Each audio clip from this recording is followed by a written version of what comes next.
Hey, and welcome to the Mum Boss Method podcast. If you're listening to this on wherever you listen to your podcasts, hi, thank you for listening to me. If you're watching on YouTube, hello, welcome.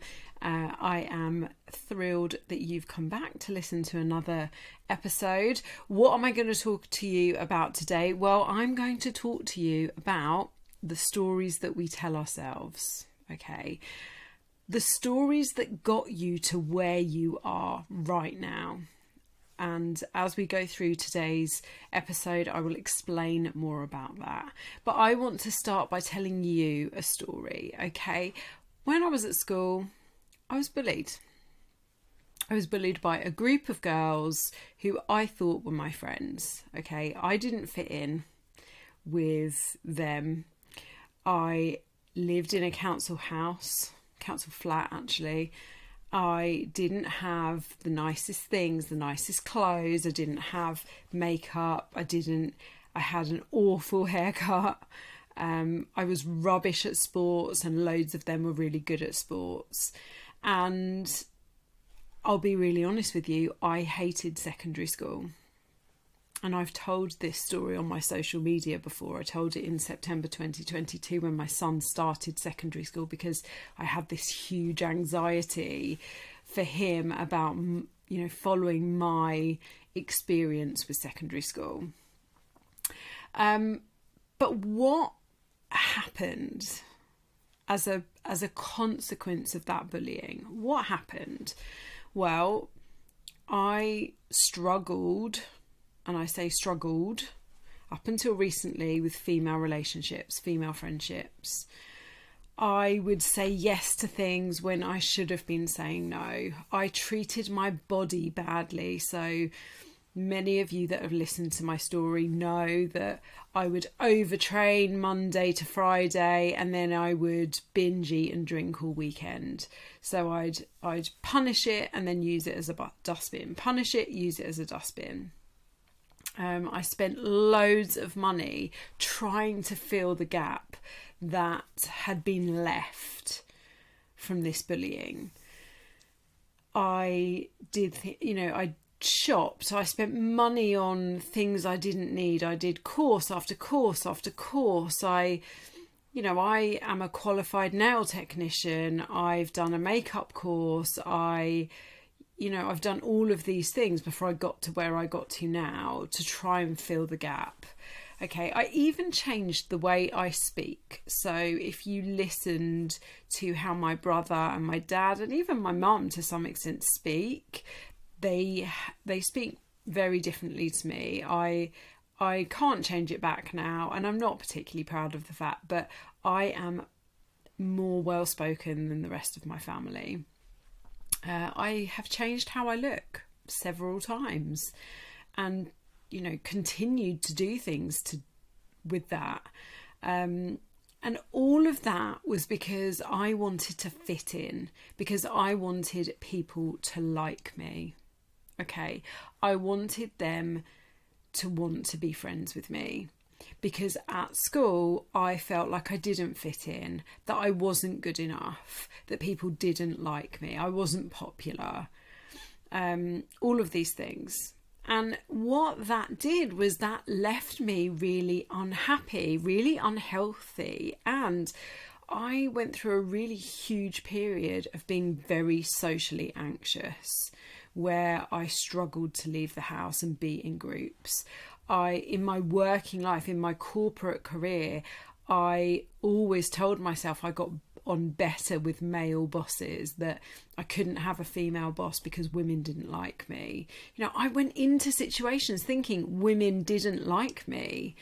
And really, this energetically left me exhausted, very overwhelmed, because if you feel like this, and I'm betting that a huge percent of you have felt like this at one degree or another, constantly trying to fit in and be something that you think other people want is energetically exhausting and overwhelming, because you are constantly thinking about it and changing the way that you're behaving.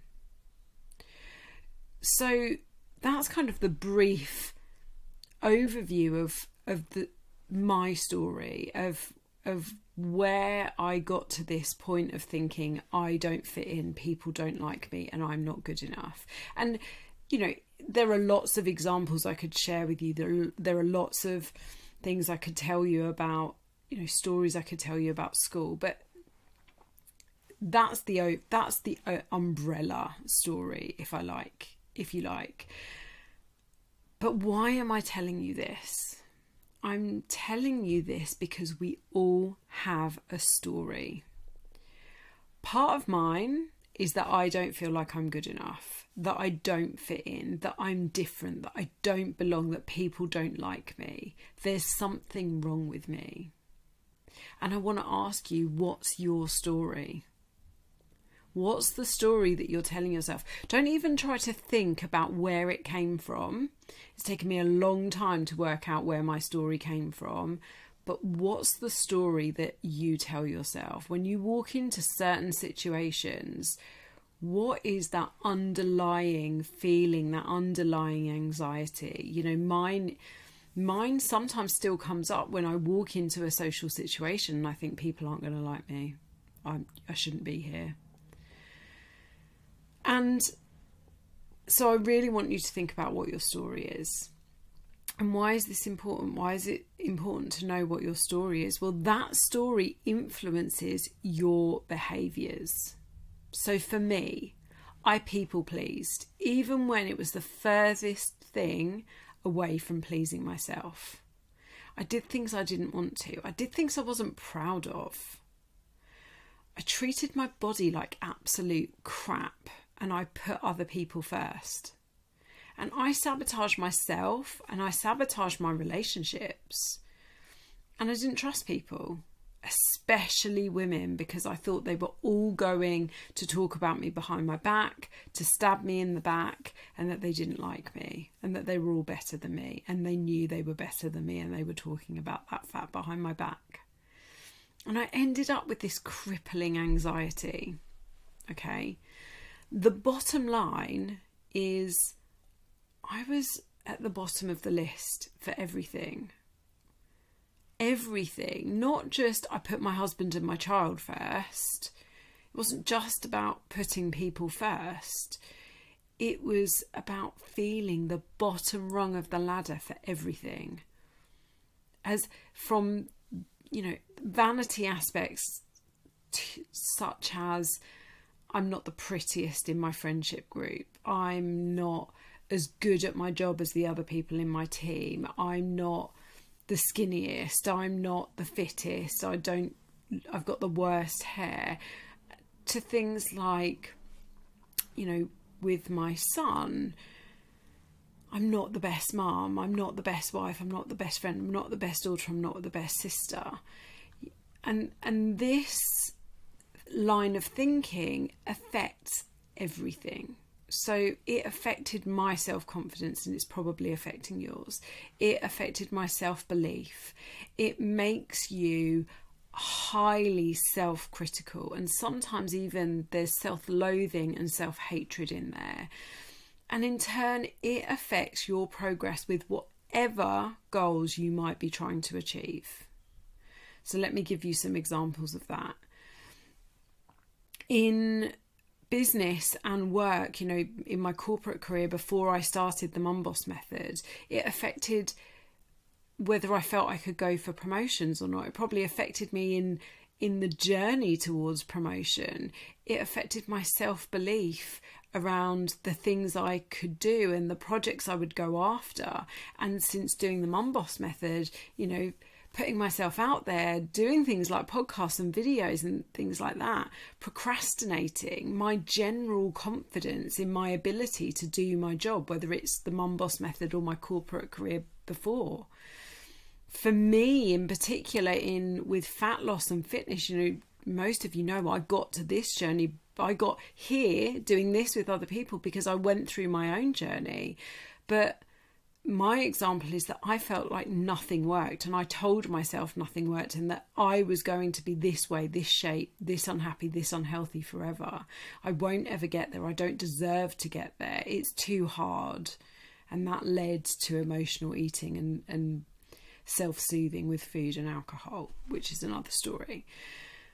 It affected my relationships, trusting other people, communicating openly and honestly with other people, and also the boundaries that I set around my relationships.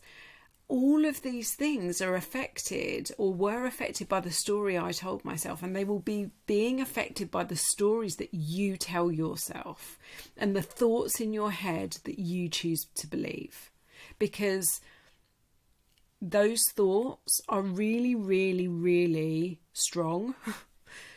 They feel really real, and our brain is designed to keep us safe. And so if we constantly tell ourselves that we're not going to make it, we're not going to succeed, it will keep us from even trying to succeed. So many people are afraid of failing. So not even trying is a form of self-protection. We don't try because then we know we can't fail, and it keeps us comfortable. We choose to believe those thoughts, and let me tell you, those thoughts are not real. Thoughts are not reality, they're just thoughts. And that's quite a hard concept for some people to get their heads around. But our brain is really designed to keep us safe, and it perceives pushing outside of that comfort zone as a threat, as danger. So it will do whatever it can and put those thoughts in your way to help you to stay comfortable, even if comfortable is really unhappy for you. So let's talk a little bit about how you can change this for yourself. Now, as with everything I do, there is no easy or quick fix. It has taken me years of support, guidance, money to get where I am now, to get to the situation where I believe in what I'm doing now. I believe in myself. I love myself, every part of me. You know, there are days when I'll have an off day, absolutely. But on the whole, I have that belief. I have that confidence, physically, mentally, emotionally. But there are some questions that I find really useful when I'm feeling a little bit wobbly, and I think they'll be useful for you to ask yourself. Okay, so when you ask these, I find it really useful to write down the answers. I'm a massive advocate for journaling, and that has hugely helped me on this journey. So grab a piece of paper, pause this, grab a piece of paper and a pen, and give this little exercise a go. So question number 1 is what you think 100% true? So for me, did I get bullied because I wasn't enough? Is that 100% true? Can I say it's 100% true? No, I wasn't bullied by a group of girls because I in particular wasn't enough. I was bullied by a group of girls who bullied me and lots of other girls in my, not just my year, but my school. They enjoyed it for whatever reason. I'm not even going to project and pretend to understand the reasons why. I wasn't the first and I wasn't the last, and it was not about me. So is it 100% true that I was bullied because I'm not enough? No, it's not 100% true. Where else, this is question number 2, where else does that story manifest in your life? Where else does it show up? For me, it's everywhere, and I bet you for you, there's a lot of that as well. So with my husband, you know, I still occasionally do this now. I will ask him time and time again in the morning, are you okay? Are you okay? Are you okay? And it's taken me 13 years, we've been married for 10 this year, to realise he's just not a morning person. 5 mornings out of 7, by the time I get home from the gym and he's up, I've been up for 2.5 hours longer than him, right? And so I'm already awake, I've worked it out. But in fairness, about 15 minutes after I wake up, I'm awake most of the time. He's not a morning person. He's quieter in the mornings, and that's okay. You know, even to the point of, this shows up when I've cooked dinner, particularly if I've cooked something that's new, it's a new recipe. Do you like it? Is it okay? Are you sure? You know, I only have to see a slight hesitation in someone else eating something I've cooked and I worry that it's not good enough. With work, often when I'm not feeling great and confident, I won't show up on videos, in content, on stories, because I'm questioning my own belief. Or questioning myself. So this shows up, this I'm not good enough shows up everywhere. It affects all parts of my life. Number 3 is imagine who you would be without that story and the subsequent behaviours and actions that it causes you to have. That's a really freeing thought. For me, I would always be free. I would always be confident. I would always love myself. I would always be enough. I would not overwork because I think I've not done enough. I would not be paranoid. I would not worry. Okay. And number 4, this is the last question. What action can you take to change this around? Okay. And this is really individual. To me, it was about slowing down because my thoughts go 100 miles an hour, and it was really about slowing down and challenging my thoughts. Now, I said at the beginning, journaling has been a huge tool for me, a huge tool, and I recognise that that's not for everyone, but particularly for this, journaling, every time I felt a little bit insecure, a little bit not enough, I would take my journal and I would write about it. So that's one of the tools that I really use. Having 1 or 2 people that I trust to bounce these thoughts around with. So in particular, 2 of my friends know it's amazing, it does amaze me. I'll blurt out a sentence to them and they will say, this is your frame of mind talking, this is your self-doubt talking, this is your I'm not good enough talking. You know that this isn't true. And they identify it so quickly. So having a couple of people that you can really have an honest conversation with about this is so amazing. And then the last thing is about working on the things that I'm passionate about and that align with my purpose, with my goals, with my values. And you know, I'm really lucky that I have been able to change my career so that I'm now doing something that absolutely brings me joy.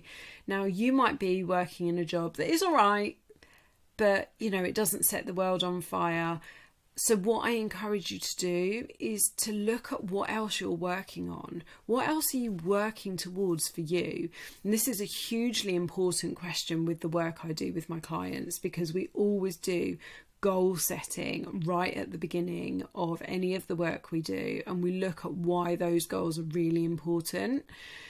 And because it's never just about the weight loss. There's always so much more to it. So when I say working on the things that you're passionate about and align with your purpose, your values, your goals, it's really worth thinking, okay, so what am I working towards? And that could be, you know, for one of my clients at the moment, or 2 of them actually, one of them is a runner, one of them is a cyclist, and the additional weight that they're carrying is affecting their running and their cycling, and in turn that's affecting their social life, and in turn that's affecting their happiness.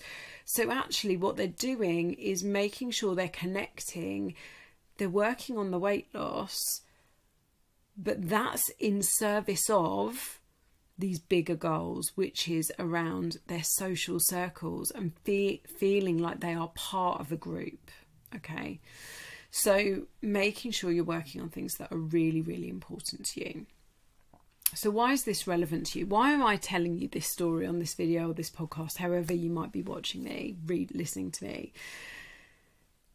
Every single one of my clients has a story. So I've just given you 2 examples of some of the goals that they're working on, but they've got a story that they tell themselves. I don't just work with people on what they eat and how they move. We talk about this stuff as well. And it is very likely that your story and the things that you're telling yourself are holding you back from achieving your goals. So I want you to give this some real thought and some time and some effort. I put a th in there, effort. What's your story? What are you telling yourself? How is that getting in the way of what you want to achieve? Awareness and identifying it is the first step. Now, some resources on what you can, my English today, some resources on some things that you can have a look at. So the work by Byron Katie is what I've really used to get underneath some of this stuff. So the questions that I've given you in today's session are based on some questions that she puts in that book. I also recommend that you follow my lovely friend and previous coach, Ash McGuire. I'll link her Instagram handle in the show notes, and also in the YouTube show notes, so that you can give her a follow, because she talks about the story a lot. That is the work that she does. She worked with me. We worked together for about 1.5 years on helping me to overcome this story, which was amazing. So that's 2 things I recommend that you look at: the work by Byron Katie and Ash McGuire. I will link her in the comments of this show. And as always, if you have enjoyed this episode, please share it, give me a rating and a review. You can subscribe to the podcast and to the YouTube channel. I would love to hear your thoughts. So come and find me on social media, give my podcast a share, and I hope you've enjoyed. I hope this has been really useful for you. I will see you next week. Bye.